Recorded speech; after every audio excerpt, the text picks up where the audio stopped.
બહાર હજી પીડ્યું નથી. પછી તમે મૂર્તિના ફોટા લીધા, ધૂણા પર પૈ મૂળ શિવલિંગ જેવું મૂર્તું છે એ તમે જૂની પુરાણી વસ્તુ લીધી. પછી એક વિશાળ નાગદાદા રહે છે આની પાસે. બે ફેરી દર્શન થયા પછી જોવા મળ્યા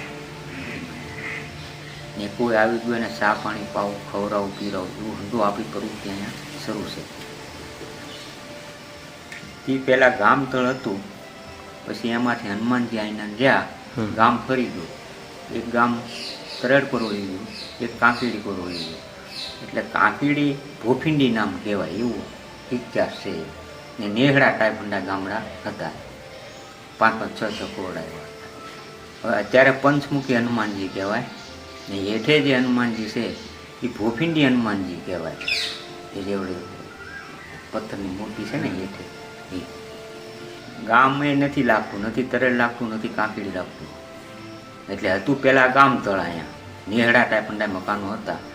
પછી કેટલા વર્ષની જૂની પુરાણું કોને હનુમાનજીની સ્થાપના કરી એ પણ મને ખ્યાલ નથી. એટલે હું અહીંયા એક ગુરુ પૂનમ ઉજવું છું, એક હનુમાન જયંતિ ઉજવું છું. બસ આ મારા 2 પ્રસંગ હોય એટલા ઇતિહાસની આપણને ખબર છે, પછી બધું નથી ખબર.